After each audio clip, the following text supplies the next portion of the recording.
the name of the painting. I was going to ask if that was like a famous painting or if that... Am I being recorded right now? Fuck you. Okay, so Solaris, 1972. We all just watched it together. That would be myself, Zach, and Joey, and David. Hey.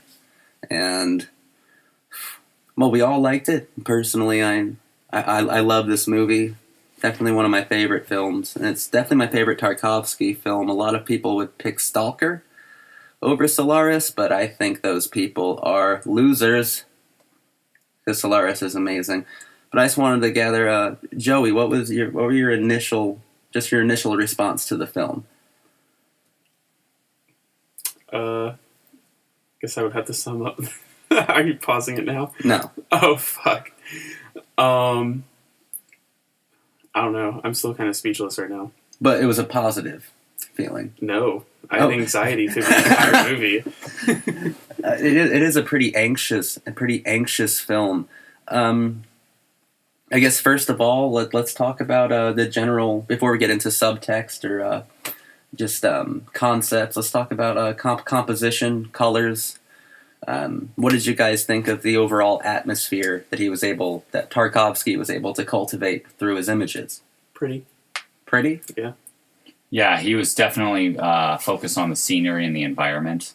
I think that was like huge part of it, and how some people would even, at least some people I would see online when I went to see like YouTube video summaries of it, like just people doing their own versions of reviews. Some people would criticize it and say that it was too long on the scenery. But I disagree. I think that the scenery is meant to slow you down, to keep you like focused and meditating. It's a poetic, meditative quality. I was just mesmerized is a perfect word for Tarkovsky, because every once in a while you feel like you're undergoing some weird kind of spiritual psychoanalysis on yourself when you're watching it, because it has a hypnotic flavor. And I love his shots of scenery, of nature. I love his scenery shots. They're very patient shots, but I think that they express a great deal of emotions, and conceptually I think they demonstrate Tarkovsky's feelings about nature and about humanity, about how they're interconnected, but they're diametrically opposed at the same time, meaningful creatures, meaningless environment kind of idea. Mm-hmm. And I've always loved the way he filmed. I guess I just always loved the way he filmed. And you never see that. Every once in a while you can see Tarkovsky imitated by people like Nicholas Winding Refn, and arguably with Lynch sometimes, although Lynch really does his own thing. But you never see Tarkovsky duplicated, because his language is so unique, and it's I think it should be applauded for its patience for what seems like mundane. I think it should be applauded for that. I think it's courageous, and I think it blends together to make a perfect tapestry of film grammar. It's a very unique language. At the very beginning of the film, it makes you slow down. It makes you get used to this new language that you're going to have to learn how to speak throughout the rest of the movie. A language that is very based on visual meditations. It's ruminations. It's very focused, very slow, but very deliberate and exact, and I think it makes for a great composition. So, what did you guys think of the performances in the film, acting-wise? I thought it was really just honestly like a realistic kind of feel to it, especially to the female. I don't know if there even is a protagonist or antagonist, because it's so set apart from that kind of dichotomy. Yeah, and which is brilliant. And the actress's name is Natalia Bondarchuk, who plays Hari, and she is absolutely amazing. She either wasn't 19 or was barely 19 when she made it, and she still had the ability to emote just landscapes of emotions and be really authentic at the same exact time with it. And obviously, I don't know, I have like an art house crush on her. She's just fucking awesome. Just gorgeous and stunning, and makes me feel so sad. I think that's the art house crush right there. What did you think of her, Joey? Yeah, she was Spoilers definitely... ahead. What? Spoilers ahead. Oh, wait, really? Oh, no, I was just going to say she definitely, knew how to make you feel sad, like just with like a look and an expression. Like that was what made her acting so good, in my opinion, was the fact that without even having to rely on the words, just like certain things she would do with like her body language and her facial expressions, it was just kind of like, holy shit. It added to the whole hypnotic appeal, because as you said, I got lost in her too. Like, you get lost in the Solaris ocean itself. It's like she's and from like the first moment you see her, and it's kind of weird the way it pans in, and it's just kind of like the red. Yes, and then that was a great introduction. She comes out of it, and then it's crazy when she finds the picture of herself. The picture is also a shade of red. So it was kind of interesting the first time that you see like and she doesn't recognize the woman in the image until she looks at her own reflection. Yeah, I just thought it was interesting the first time you see the real Hari is in red, and the first time you see the Solaris production of Hari, like it's in all red. And, I'm sure there is color symbolism there as well. Red is like passion, or like Avora, right? And well, Natalia was also Tarkovsky was just stunned by her performance in his film as well. Like in his diary he wrote like, she's just outdoing everyone. She's just incredible, a great find, really. And like we keep talking about reflections because they're used a lot in this movie, almost as much as in like an Antonioni picture. It's as Ingmar Bergman once said that Tarkovsky is the best out of all of us, you know, and he says something about something along the lines of Tarkovsky shows us life within reflections of dreams, kind of thing, which is, I guess, the only way to abstractly relate the inner complexities of life. And I guess now I'm actually gonna throw the ball to David. David, what do you want to talk about? I was really interested in some of the shot compositions themselves and how he would select certain scenarios that would make you uncomfortable. Starting in the very beginning, when he's the whole natural scenery just suddenly changes into that rain. Oh yes, I think that was a very important scene because it was immediately an immersion into an sort of absurd reality. And his transitions are really challenging at the same time. I love the transition from perceived Earth to space, right? Burton in his car, and it just keeps going and going and going. Then you're not even fully aware that you're in space when you arrive there, because not everything is made clear, but it's all about poetry. It's all about dynamic, kinetic imagery, but told poetically. And through the transitions, through his shot compositions, I think is where Tarkovsky's greatest talent is.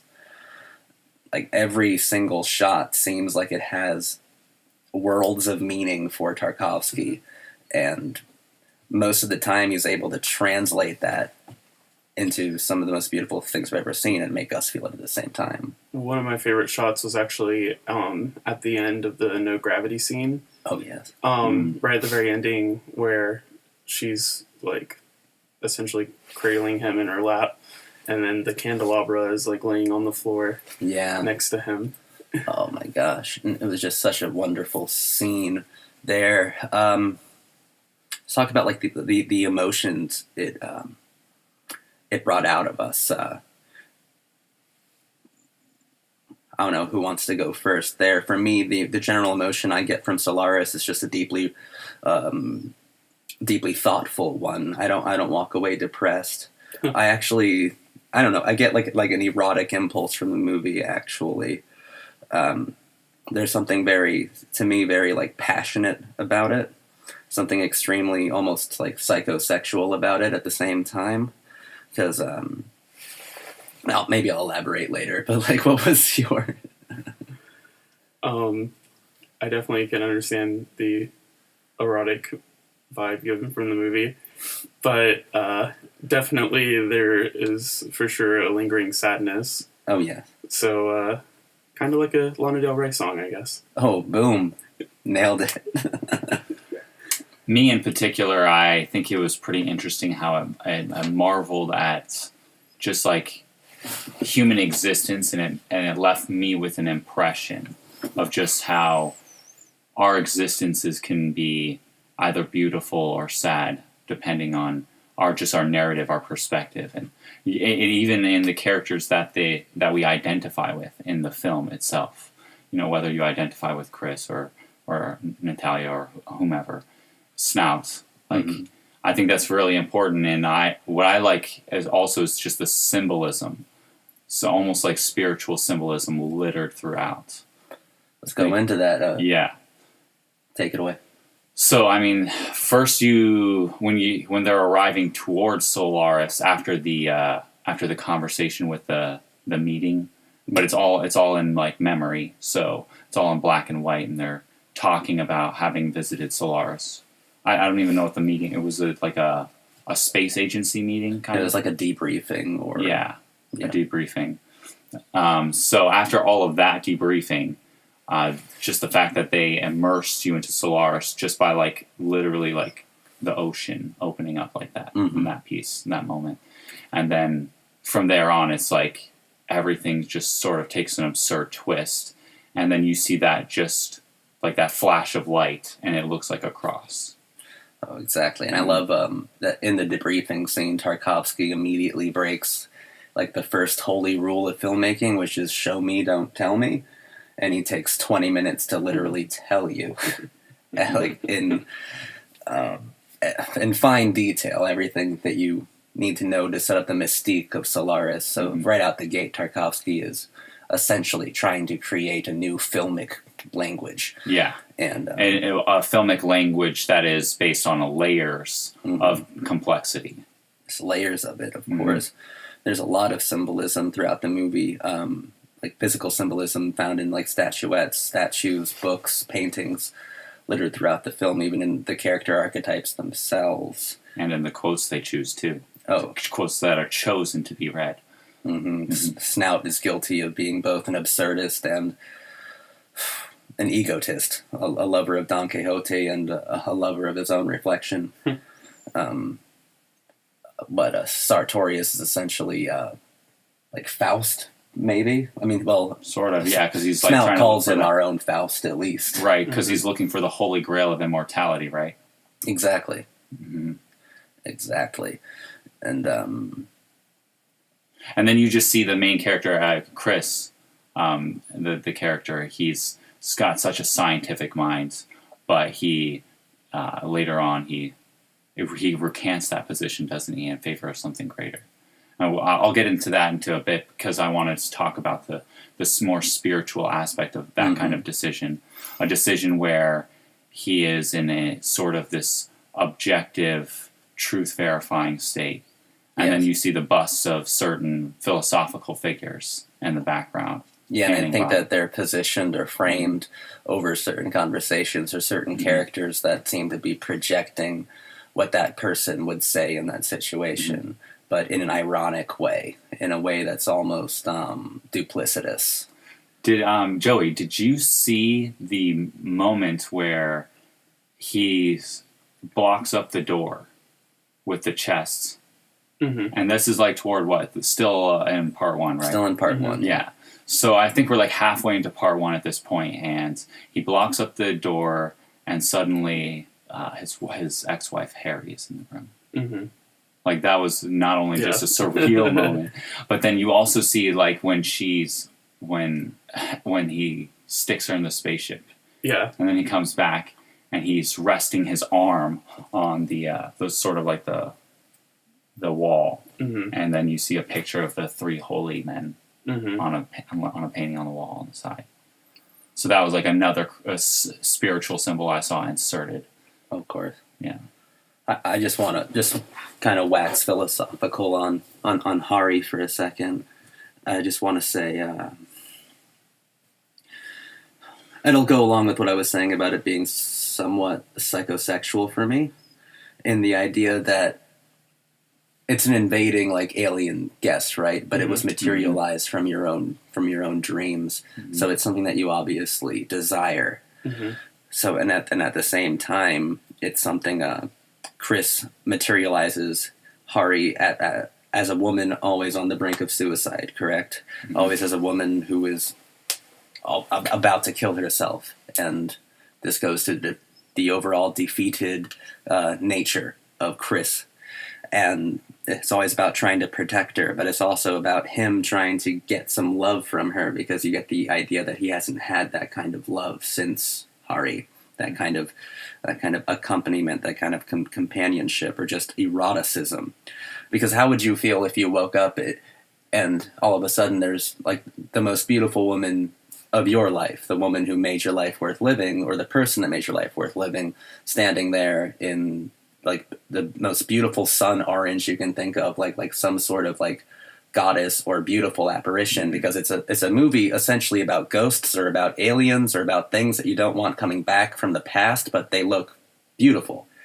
Like how do you combat like a beautiful alien or a beautiful something that you don't want, something that you're constantly rejecting, but it's pure and it's full of life, even though it's inanimate or artificial, right? Right.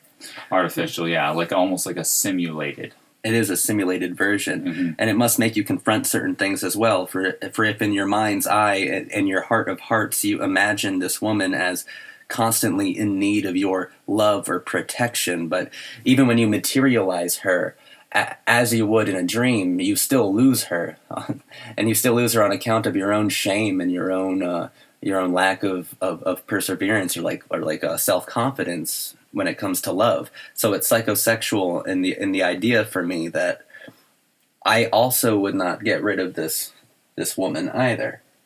Oh, I see. So I just noticed that the character Hari, which is basically the planet Solaris, Exactly, sort of yeah. like injecting this vision into it. I noticed that her character development, her growth as an individual was very rapid.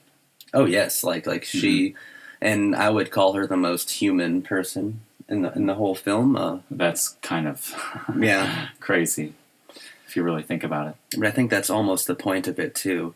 But she is a creation of Chris, so Chris must be just as human as Hari, but even more so. But he can't express it or something like that. Because if she was materialized from Chris's dreams, then Chris must also be full of that kind of spectrum and range of emotion, love, and eroticism at the same time. But it's stunted, or it's just more human to not admit that consciously, right?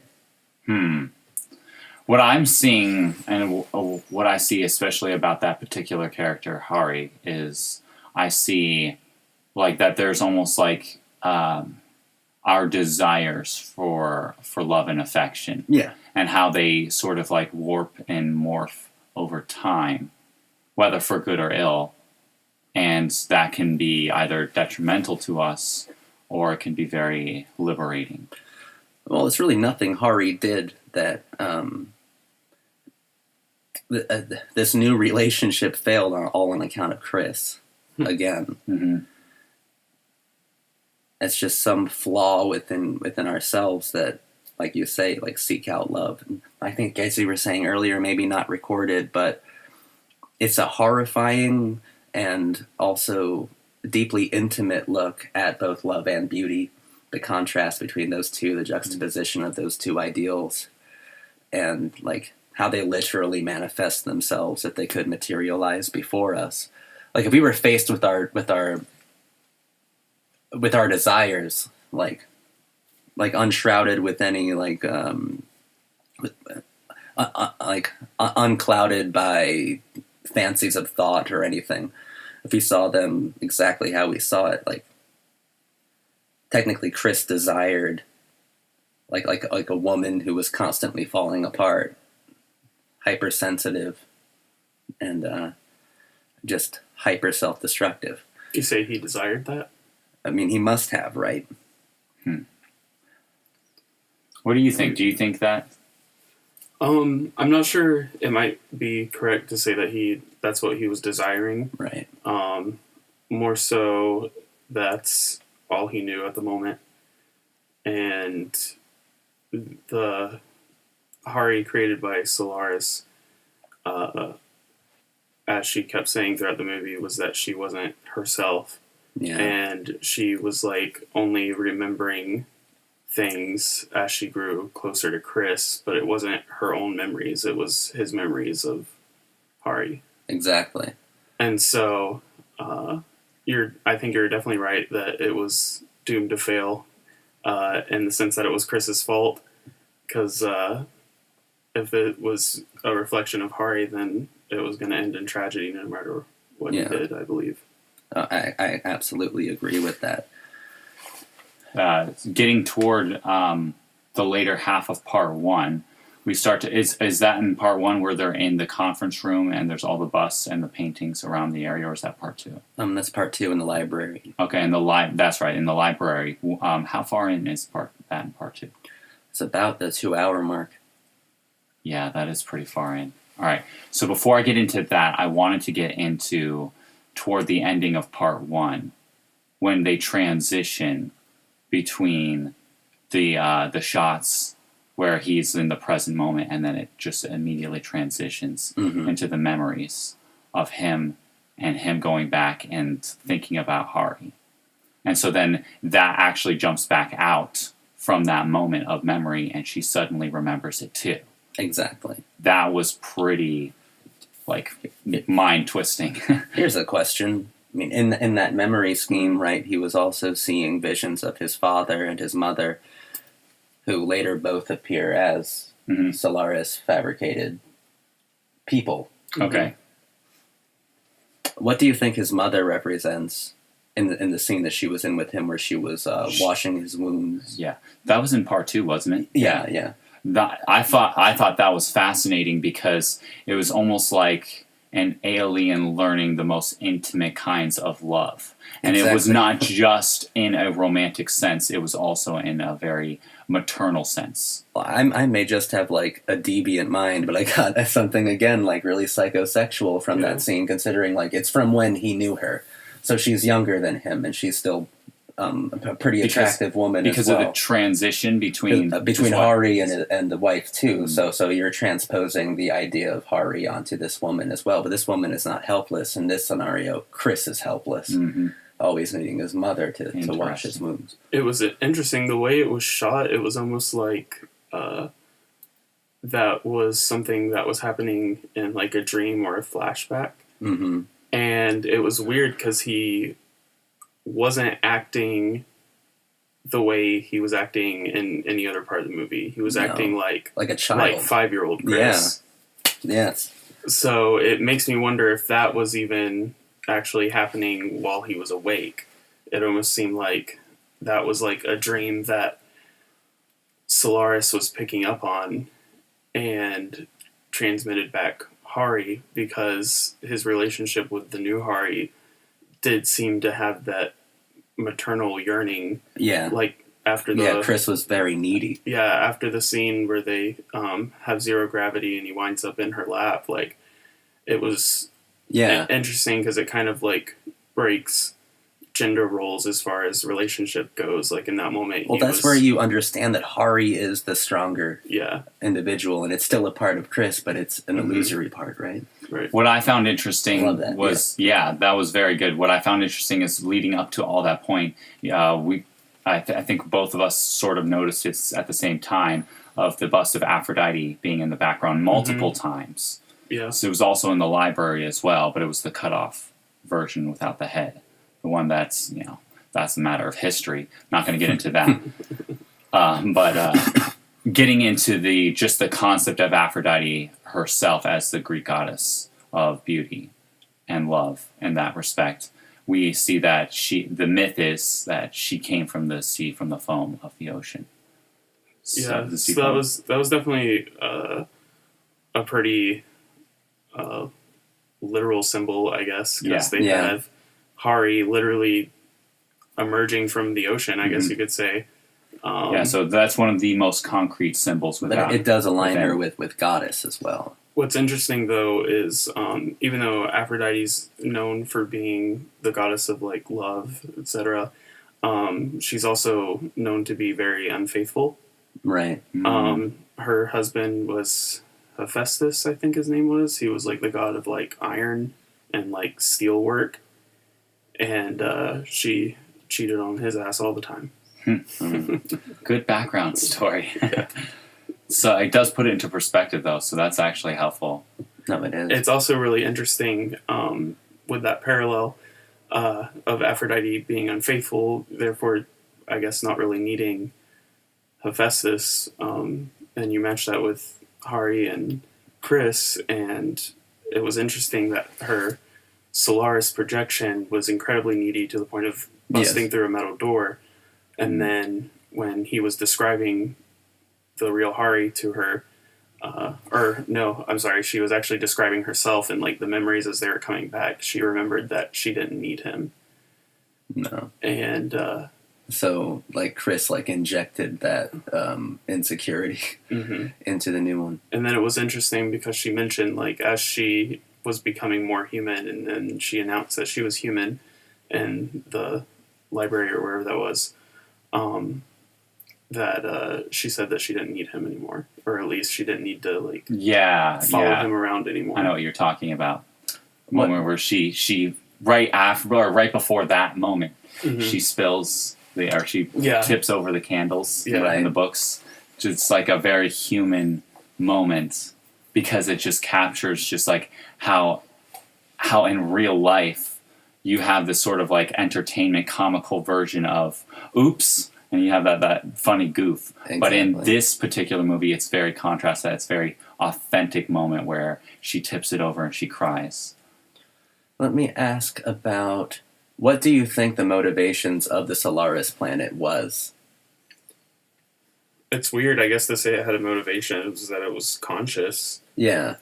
But, I don't know. I guess it depends how you view the movie. Because it's funny because even though there's so many layers to it, it could be taken as like a very literal story of scientists discovering a new planet. And, it could be, yeah. Like, yeah. And very real possibility. So I mean, you could honestly say the planet didn't even have a motive. It just brought out the conflicts in their mind that was already there, and because it seemed to be a little bit different for. Do you think like the planet maybe astronauts. Wanted each person to work through something, or do you think that the planet thought that that's what that person wanted, or that just got confused between the subconscious and the unconscious and was like, this is I'm not even sure I can say if the planet had wants or needs. I'm just I see what you're saying. Yeah. It was just I should rephrase it to if Solaris had a motivation, what do you think it would be? Gotcha. I don't know, because there's all that spiritual symbolism in there. Yeah. So there's like that element that just kind of gives it a wild card. I don't know how to take it because I completely respect and understand that point of view. Oh, no. Where you do have this sort of like completely absurd moment to moment sort of imagery happening throughout. And none of it gets really clear at all until the end. No. One thing I thought was pretty interesting about this movie is they talk about the fog, and they basically like describe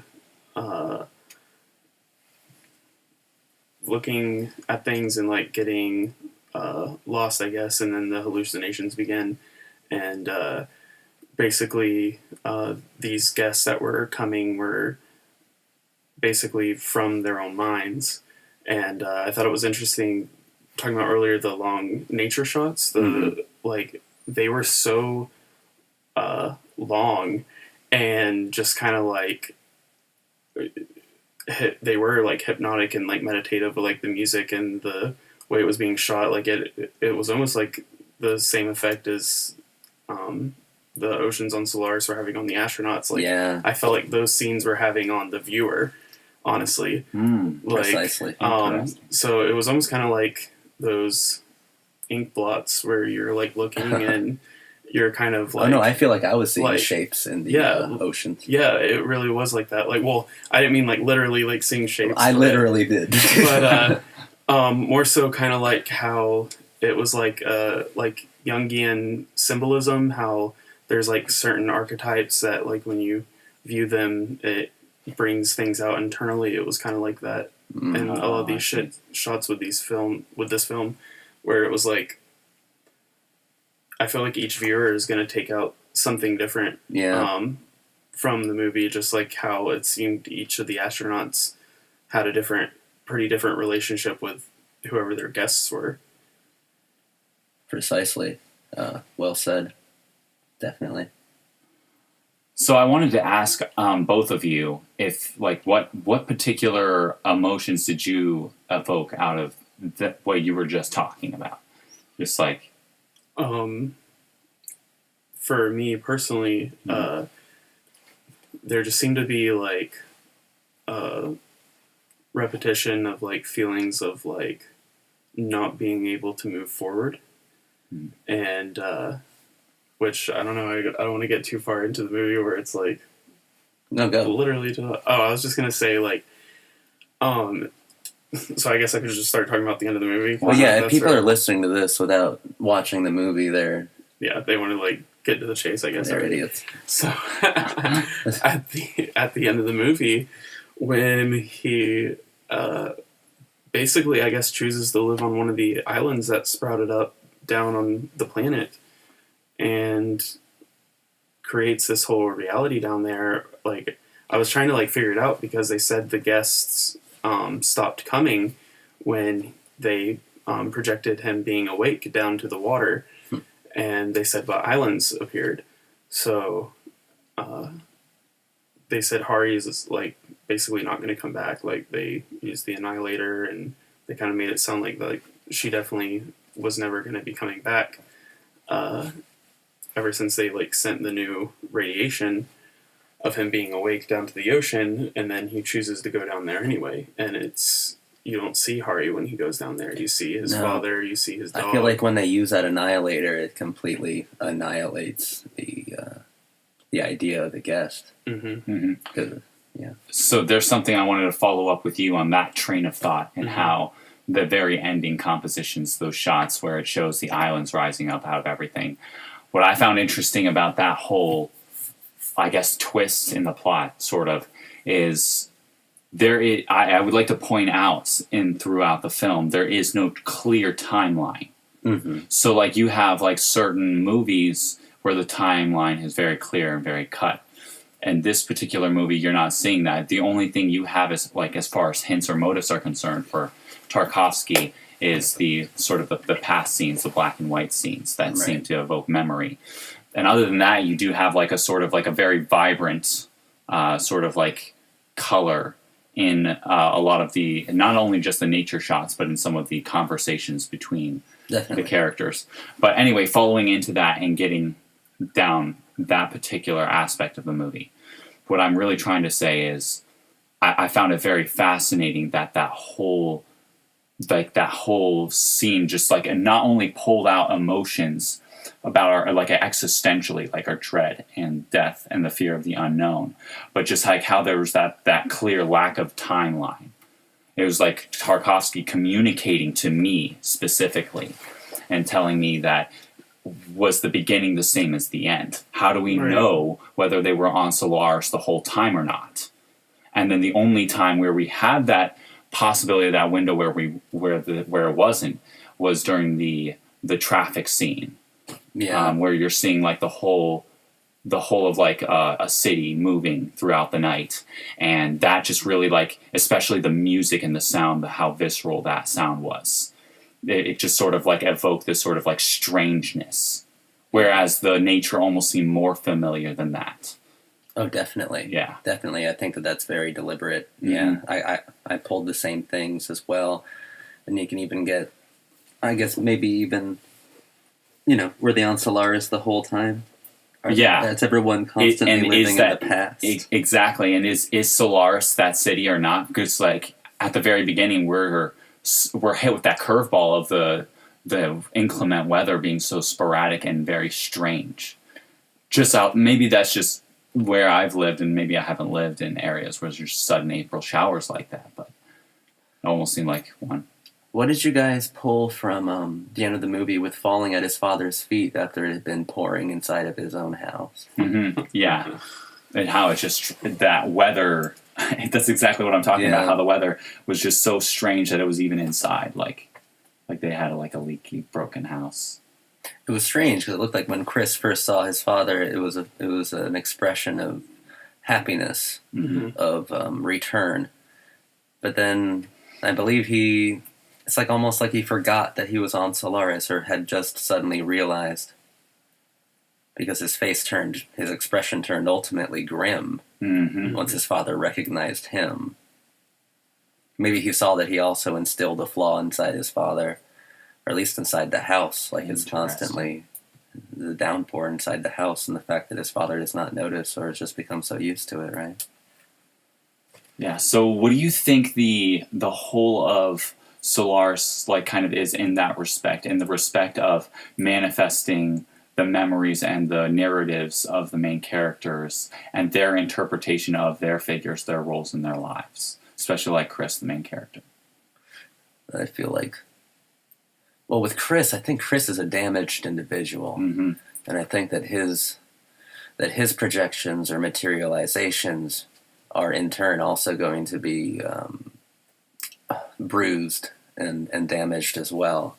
But I think that Solaris doesn't understand the. I think it has too much hope for like human nature kind of idea. I think, an unrealism.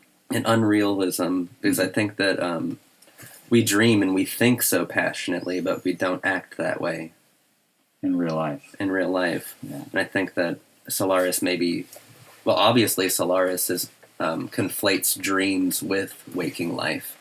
Interesting. And human beings do not do that. They do the opposite. Yeah. That is an interesting point. Dang. All right. So building off of that particular framework, I could get into it and say that it's almost like they're trapped in like a sort of like an ideality, or not even an ideology, but like an ideal form of what they think their life is. Yeah. And then because of the inherent flaws within us, even the most idealized form is still horrifying. Definitely. That's exactly what I'm getting from it. Yeah. Chris might be more damaged than the rest of us, but Snout certainly doesn't seem well adjusted, and Gabarius killed himself. Sartorius, he puts on a good mask, but he's also deeply affected. We see that at the end of the film with him listening to Snout telling Chris what happened to Hari.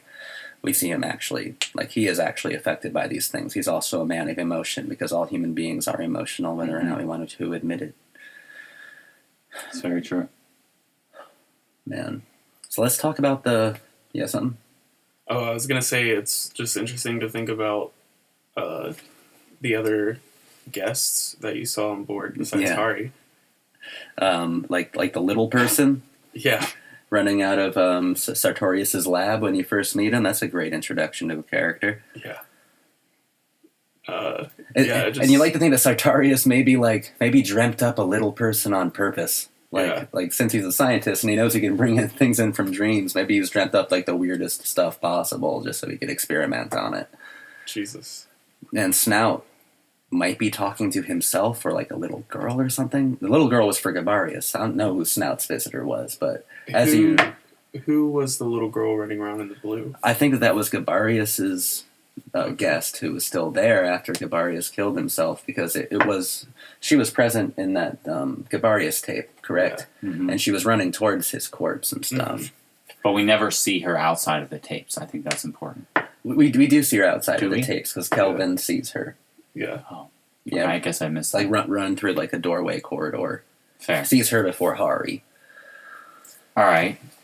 So building off of that, I've noticed that it's crazy how those sort of motives just bleed in from it's like almost projections, really. Yeah.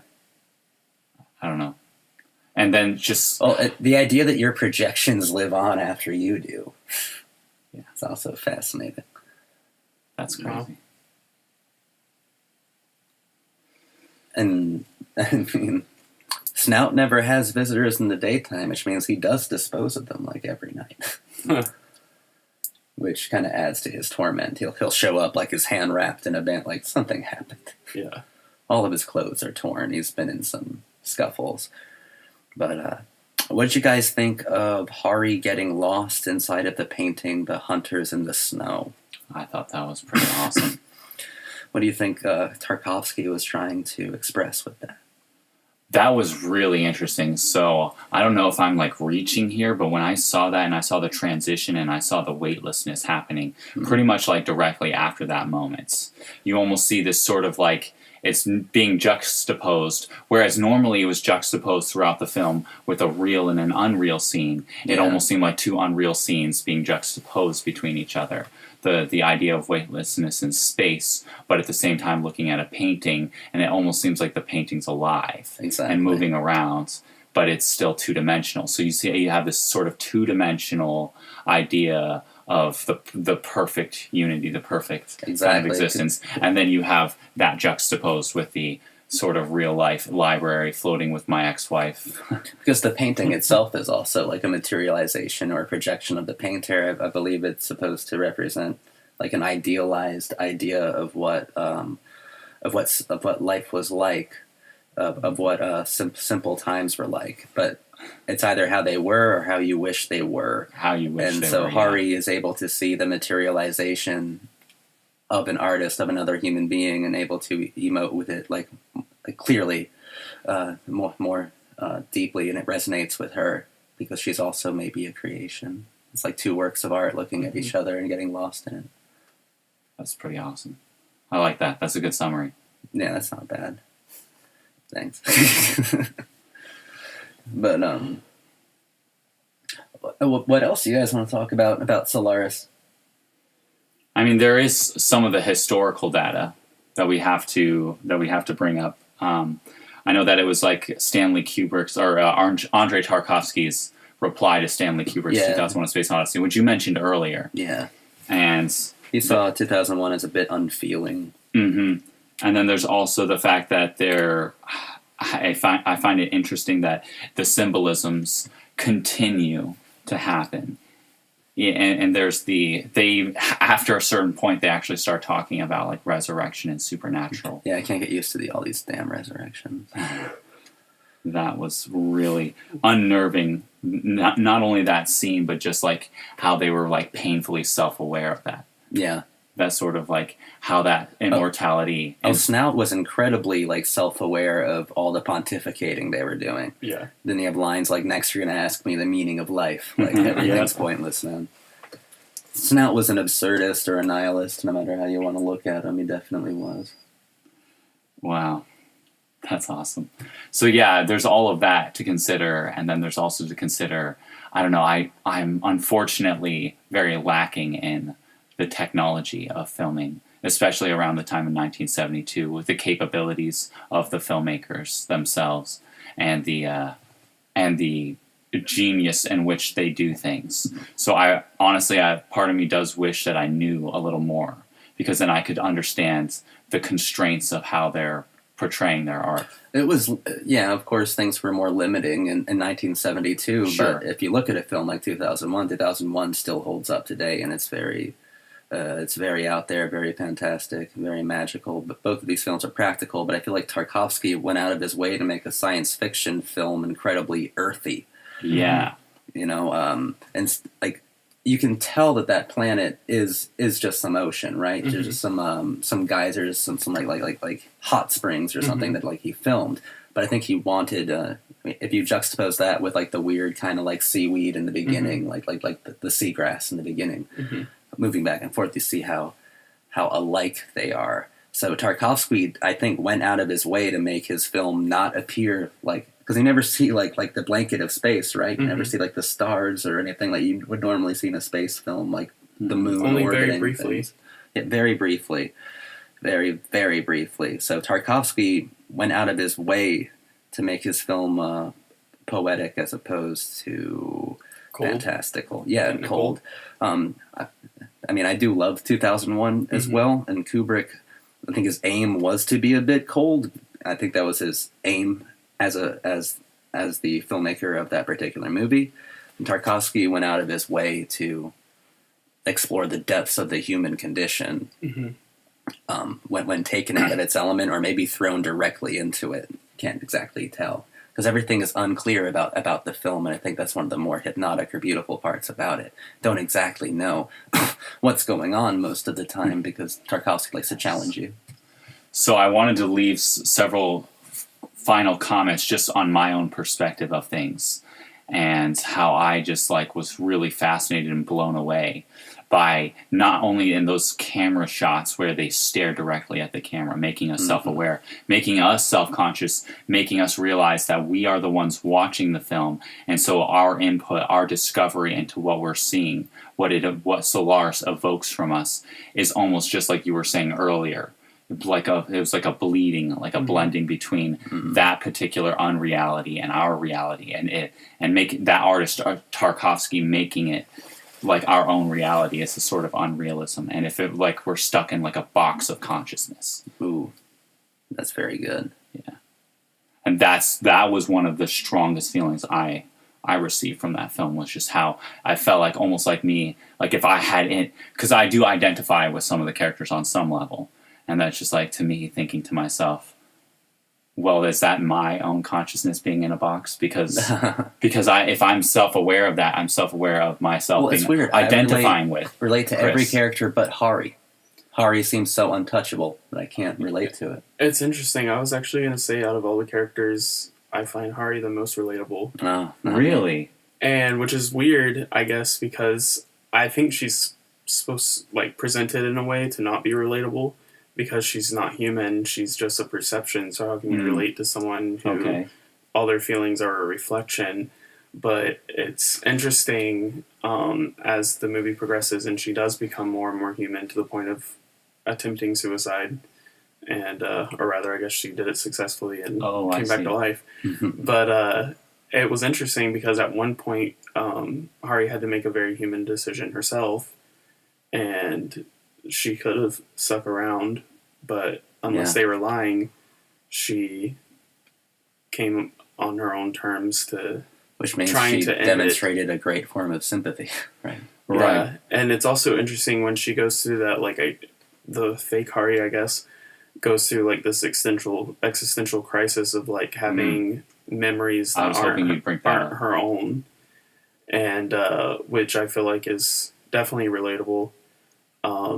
Of like these like feelings of like becoming very like aware of yourself, and like I guess if you want to like compare it to us, like having these like perceptions of you, but like that's not you, that's coming from another person. Interesting. So you said you did identify with her on some level, and I do have to say I agree on some level I did as well, because there are some moments where she's questioning her existence. Just like you said, she has this sort of like existential crisis happening, and it's like, you know, people, I feel like I've gone through that. So then that's something that is indeed identifiable with. So it just like, it gets me wondering, like, if there are like moments where we have these sort of existential crisis is a way for us to step outside of our perspective into a new one. Perhaps. I be totally honest and genuine with you guys. I think I related to like, I mean, I saw myself a lot in Chris, and I remember the death scene, or like her when she committed suicide and resurrected herself. And I don't think it was an accident. I think I saw her through Chris's eyes, which was like incredibly sad, but incredibly erotic at the same exact time. I mean, the way she was writhing on the floor, I thought of both death, birth, and sex. I mean, I thought of all of it. So I think in Chris's mind, there is a psychosexual bond with Hari, and the fact that he does want to see her like that, or I really do think he does. I think he wants to see someone more pitiful than himself, because she's the apparition that needs him to care for her. You know, I don't know. I know you guys picked up. I picked up like Brim emotions too from her resurrection. It was a bit creepy, but for some reason, it was just an overwhelming feeling of like not a good like eroticism, but like an eroticism you shouldn't feel. No, like, I completely like agree bad with kind that like is playing like, and then you have to ask yourself why you're finding it erotic, like. And I think you find yourself in Chris's like paradigm or thought process in that moment. It's funny you say that, because she was wearing that like thin, like blue. Was it blue? Like that thin. It was either blue or seafoam. Who are we talking about? His mother? Hari. When she like was resurrecting, like you could like see her breasts and stuff through the sheer clothing. Okay. So, which is interesting now I think of it, the first guest that we see, I think she was wearing something very similar. I think so too. And of course, if she was wearing blue, blue means rebirth, correct? Mm-hmm. So that would be interesting. But there are several moments where not only is Kari wearing an blue dress in another scene, but then there's also his mother wearing a blue dress. There is, yeah. Mm-hmm. She's wearing a blue dress. So that symbol recurs. But it was definitely started off as that visual moment where you could see her body through her shirt. Mm-hmm. Starts off as like an infantile kind of like eroticism, but then like it gets even. I mean, the way she acts isn't simply just a resurrection; it is full of like it's an impassioned resurrection, and it's something she doesn't want at the same time. So it's like it's very strangely psychosexual. I think that Tarkovsky was being really challenging. I mean, I think he excavated like the weirdest parts of like the human condition. Let me ask you guys, how do you think Tarkovsky views human nature or human condition after watching this film? I don't know. He definitely has an existential quality to Definitely. it. So I feel like that's a good starting point. Another part where I see Tarkovsky, his perspective is how he almost like has an authentic love-hate for like certain elements of being human. Mm-hmm. And so I think that was a very real, just like a very real imparting, just like a genius kind of talking to us, asking us a real question, something that we have to really grapple with. So it's very hard for me to just come off on the spot and say something. Yeah, I know. And without sounding superficial, I think that's something that I have to ask myself, and I have to really like question myself and just like meditate on that and then come back to it. Well, just personally. Yeah. Obviously, you can't pigeonhole him because it was existential, but it was also classicist. It was extremely complicated. Extremely complicated. But I think that we all know what it means for us. Right.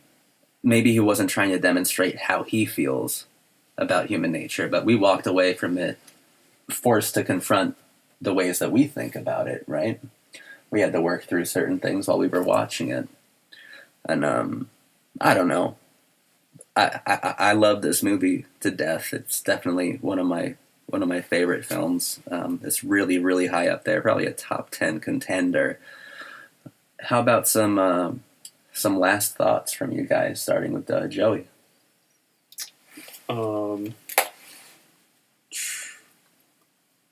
I'm not even sure. I'll go next. Okay, David. So I wanted to before I even go into like my closing ideas of an impression of the whole film, I wanted to point out that eeriness and that moment of eeriness when it's you're seeing Hari and she's putting on the shawl, and then this is like in part 2, and then like almost another Hari walks by. Oh, there's like a bunch walking by. Yeah. And then it transitions into his mother, and like all multiplicity art house. Yeah, that was an extremely eerie moment. Like I was very uncomfortable in that moment. But beyond that, some of my closing remarks was just like how the ideology of the whole film went underneath the radar of the Soviets, and the Soviets, some of them saw it, and he was eventually exiled, wasn't he, Tarkovsky? Yeah. I'm not sure if it was self-imposed or if he was exiled. Yeah, I'm not sure about that either. But I know that he was exiled, and all of that just really like makes me think about how like the Christian symbolism, the Christian motive of resurrection is sort of like put through the lens of rebirth. It's very apparent in this film, but like before this he made Andrei Rublev, which was also incredibly religious for a Soviet picture.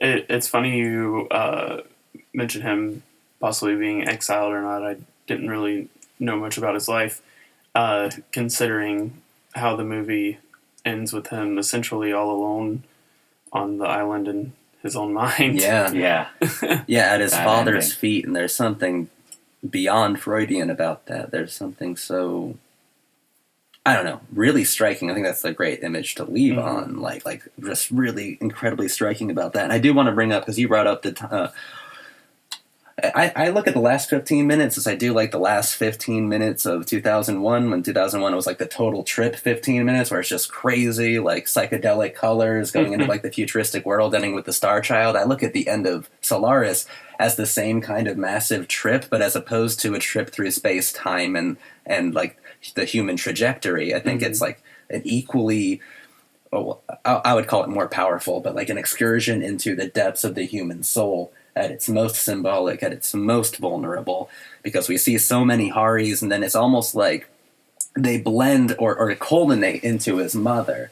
And you almost get the idea that like his mother was so unreachable to him throughout his entire life, because when we're looking at the home movies or something, she has that expression of just pity, of sadness. She's not smiling in any of those, right? So she was always unreachable to him. And it's like, that's what he's yearning for most. Wait, no, it's not. No, it's not. It's his father. Because his father knows exactly what he went through, too. His father lost the wife. His father lost the daughter-in-law, right? But his father is more stoic. His father is like the Marcus Aurelius of his life or something. Like, I don't know. I love those last 15 minutes of the film so much. Like, Joey, what are your closing thoughts? Yeah.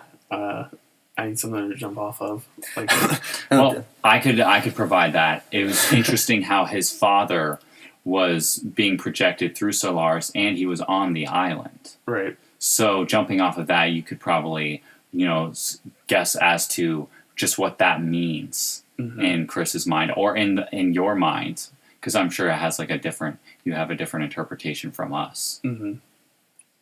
Yeah, I'm still trying to gather my thoughts on why he made that decision, because it is interesting. Like, the movie does not end with Hari; it does end with his father. Exactly. And well, his father's the only apparition too that is still among the living too. right. Right. Oh man, I can't even think of closing thoughts, because I believe this movie will forever be like an open riddle. Like, we'll be able to revisit this movie like every 5 years and come away from it thinking something else as we grow older, or if not thinking something else, like learning something new from it that perhaps we weren't as sophisticated enough to pick up on upon previous viewings. I really enjoyed the soundtrack. We didn't talk about the music. The sound was wonderful. Once this whole time, I don't think. Well, what'd you think of the music? It was pretty great that they had like a theme to go back to. Yeah. But I feel like they used it like, I don't know, they had a couple themes going, like when it would start to play, and like you would get that feeling of like foreboding. Yeah. And like you knew like, okay, things are about to get fucked up one way or the I other. feel like the ocean was like a swallowing, like overbearing ambient sound, like Brian Eno, like with the fucking gun to his head, like it was just intense. Like Brian Eno, the land album you made, the ambient like 4 or something. Yeah, I'm gonna have to just stick with my. I see what you're saying. Just have to stick with my interpretation of how it's like a way for me to revisit that film, and then to see where my consciousness is being boxed in, and then to see if I can just like take another step back. Yeah. My final thought is I definitely need to watch the movie a second time, because there was such a large volume of information to take in. Yeah. Like, it was like, especially if you don't speak Russian, like you're having to take in like all the symbolism, their tones, the acting, as well as like keeping up with actually like reading along. And it was like interesting, the way like, I don't know, I guess like there was still like, it seemed like almost like wordplay, or I guess it was off their tones, like it still made sense in the English, but definitely like it's almost 3 hours, and you're having to like endure like a lot of very like long, unforgiving scenes as well.